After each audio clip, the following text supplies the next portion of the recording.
Senior anchor person Fariha Haideri साहिबा ने join कर लिया। फरीहा, इस नोटिफिकेशन का सबको इंतजार था और बहुत सी कयास सराइयाँ भी सामने आ रही थी, प्रोपेगेंडा भी किया जा रहा था। फाइनली सदर मुमलिकत आसिफ अली जरदारी और वज़ीर आज़म दोनों की जानिब से समरी मंजूर हो गई है और बाकायदा नोटिफिकेशन जल्द सामने भी आ जाएगा, क्या कहेंगे आप? जी, जैसे कि आपने देखा कि कल कुछ अहम लोगों ने ये बात बता दी थी कि इन द नेक्स्ट 24 आवर्स ये नोटिफिकेशन आने जा रहा है। हुकूमत भी ये बात क्लियरली बता रही थी कि कुछ मामलात हैं जिनको सॉर्ट आउट करने के बाद ये नोटिफिकेशन बहरहाल जारी हो जाएगा। उसी तरीके से with in those 24 hours notification के हवाले से खबर भी आ गई है और उसकी डिटेल्स भी हम सबके सामने आ गई हैं। उसमें साथ ही साथ ये भी क्लियर हो गया है कि क्योंकि ये एक नई पोजीशन थी, उसके हवाले से जो उन्होंने डिस्कस करना था मोस्ट प्रॉब्ली उसकी वजह से थोड़ा सा डिले हुआ, जिससे स्पेकुलेशन होना शुरू हो गई थी। अब जो खबर है उसके हिसाब से जो प्राइम मिनिस्टर हैं उन्होंने फील्ड मार्शल सैयद आसिम मुनीर की as chief of army staff और चीफ ऑफ डिफेंस फोर्सेस उसकी समरी जो है वो भिजवाई सदर साहब को एंड वहाँ से वो नोटिफिकेशन अब आ जाएगा। और ये जो तैनाती है ये जिस वक्त ये विद इफेक्ट स्टार्ट होगी उसके अनदर 5 इयर्स के लिए ये टेन्योर होगा। तो जैसे कि कहा गया था आर्मी चीफ का भी और इस पोजीशन का भी और after this notification field marshal Syed Asim Munir ना सिर्फ चीफ ऑफ आर्मी स्टाफ तो पहले है ही, उसके साथ साथ अब वो चीफ ऑफ डिफेंस फोर्सेस भी होंगे। चीफ ऑफ डिफेंस फोर्सेस पहली दफा पाकिस्तान में ये पोजीशन है, तो इट्स अ न्यू पोजीशन। लेकिन साइमल्टेनियसली जो है फील्ड मार्शल आसिम मुनीर के पास ये पोजीशन है और ये फॉर अनदर 5 इयर्स जैसे ही ये स्टार्ट होगा tenure it will be valid for 5 years, क्योंकि हम जानते हैं कि पहली जो आईनी तरमीम हुई है उसमें ये बात वाज़ेह कर दी गई थी कि जो टेन्योर है वो 5 इयर्स का होगा। उसके साथ साथ air staff chief of air staff के हवाले से भी खबर है कि air chief marshal Zaheer Ahmed Babar Sidhu जो हैं उनकी मुलाजिम में भी 2 साल की तोसी की मंजूरी साथ ही दे दी गई है। और अगेन वो भी जो हम जानते हैं कि इस मार्का हक में ज़बरदस्त कारकर्दगी दिखाई पाकिस्तान की आर्म फोर्सेस ने। पाकिस्तान की air force made us really proud, उसमें लीडरशिप का बहुत बड़ा हाथ है, लीडरशिप वाज एक्टिवली इन्वॉल्व। और एक हम ये भी इससे हम बड़े दिनों से डिस्कस कर रहे हैं कि जो नई पोजीशन क्रिएट हुई है तो उसके बाद एक सिनर्जी आपको नजर आएगी with in the arm forces जो कि पहले से ही है।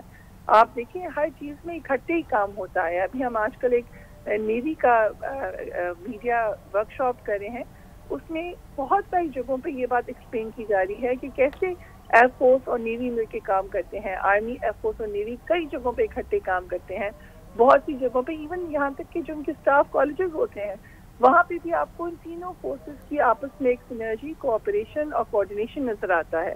तो ये जो कि बहुत ज़्यादा ज़रूरी होती है। बहुत शुक्रिया। हमें ज्वाइन किया है ब्रिगेडियर अलाउद्दीन साहब ने। ब्रिगेडियर साहब, बहुत शुक्रिया आपके वक्त का। और जैसा हम जानते हैं कि सोशल मीडिया पर प्रोपेगेंडा भी किया जा रहा था, क्या सराइयाँ भी आ रही थी इस नोटिफिकेशन के हवाले से, अब बाकायदा अब नोटिफिकेशन जारी कर दिया गया है और सदर मुमलिकत आसिफ अली जरदारी ने भी समरी मंजूर कर ली है, क्या कहेंगे आप? जी बिल्कुल, नोटिफिकेशन जारी होना ही था, इसमें कोई दो राय नहीं थी। जब पार्लियामेंट के दोनों बयानों ने भारी अक्सरियत से 2/3 अक्सरियत से एक तरमीम की मंजूरी दी तो नोटिफिकेशन तो उसके बाद सिर्फ एक रस्मी कार्रवाई थी। बहुत सारी चीज़ें होती हैं सॉर्ट आउट करने वाली, ये छोटे ओहदे नहीं होते। एक नया ओहदा क्रिएट हुआ है, उसके टर्म्स एंड कंडीशन, बहुत सारी प्रोज एंड कॉन्स देख के तो फिर समरीज प्रिपेयर करके तो फिर उसके बाद सदर मुमलिकत को उसकी मंजूरी देते हैं। लेकिन हमारे सोशल मीडिया पे, इलेक्ट्रॉनिक मीडिया पे भी अनफॉर्चुनेट एक पर्टिकुलर एक टिपिकल माइंडसेट ने जिस तरीके से गैर यकीनी की सूरत हाल पैदा कर दी हुई थी और एक ही टॉपिक पे अपनी मर्जी के मुताबिक सोच के मुताबिक व्लॉग्स हो रहे हैं, ट्वीट्स हो रहे हैं, मतलब एक सूरत भी मुल्क शामिल इन चीज़ों का पाकिस्तान की फौज, पाकिस्तान की दफा, पाकिस्तान की सलामती की जामिन है। और दुनिया में ये चीज़ अभी हकीकत है, उनकी फौज ने साबित किया भाई कि जंग में कि कितना ज़रूरी है एक मजबूत फौज। जब उसकी लीडरशिप को इस तरह मुतनाज़ बनाने की कोशिश करेंगे फॉर वेस्टेड पोलिटिकल इंटरेस्ट, तो ये किसी सूरत मुल्क के लिए बेहतर नहीं है। ये मुल्क दुश्मनों के बेसिकली बयानिया को मजबूत करता है। इन चीज़ों के बारे में बहुत मुहतात रहना चाहिए। अभी सदर मुमलिकत ने असम्बली سائن کر دیا ہے پرائم منسٹر کے جو بھجوائی گئی تھی. ابھی یہ لوگ کیا لوگوں کو منہ دکھائیں گے کیا اور نیا بیانیہ کو گھڑ لیں گے؟ تو اس لیے یہ بڑا پروجیکٹ ہے. یہ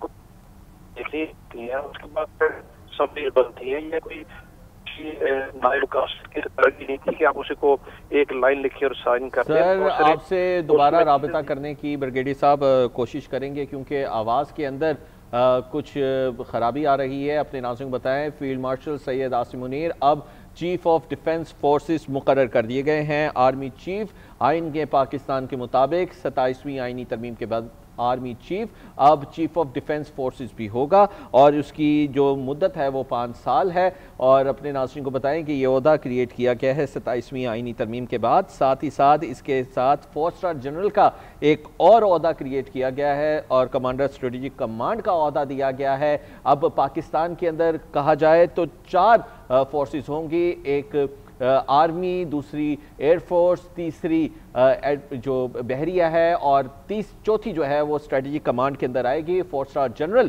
اس کو کمانڈ کرے گا اور joint chief of staff committee کا عہدہ جو ہے وہ ختم کر دیا گیا ہے. اور اب چیف آف ڈیفنس فورسز کا نیا عہدہ اس کی پہلی تقرری منظوری دے دی گئی ہے اور chief of army staff he chief of defence forces ہوں گے. اور جنرل سید عاصم منیر کے نام سے جس طرح ہم نے دیکھا کہ پہلے آرمی چیف کا قرعہ نکلا, اس کے بعد ان کو فیلڈ مارشل بنایا گیا.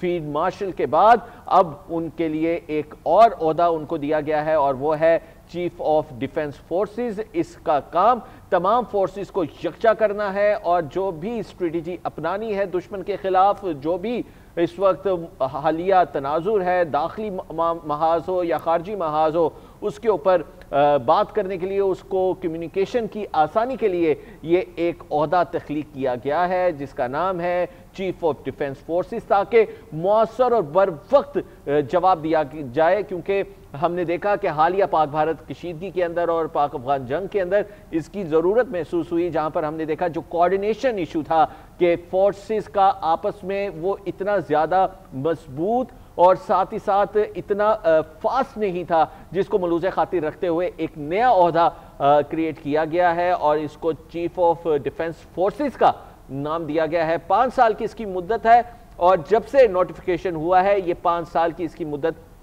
آگے بڑھائی گئی ہے. ساتھ ہی ساتھ air chief marshal Zaheer Ahmed Babar Sidhu کا جو عہدہ ہے اس میں 2 سال کی توسیع دے دی گئی ہے. مارچ 2026 سے ان کی یہ توسیع جو ہے وہ آگے جائے گی 2 سال کے لیے. اور ساتھ ہی ساتھ 27ویں آئینی ترمیم کے مطابق deputy army chief, vice army chief کا بھی ایک عہدہ جو ہے وہ متعارف کروایا گیا ہے. آیا کہ یہ پہلے بھی آرمی ایکٹ کے اندر موجود تھا اور اس پر کئی جو جنرلز تھے وہ تعینات رہے ہیں, لیکن اب اس کی باضابطہ طور پر آئین پاکستان کے مطابق اس کو ترتیب دیا گیا ہے. اور اب چیف آف ڈیفنس فورسز پہلے field marshal Syed Asim Munir chief of defence forces مقرر کر دیے گئے ہیں.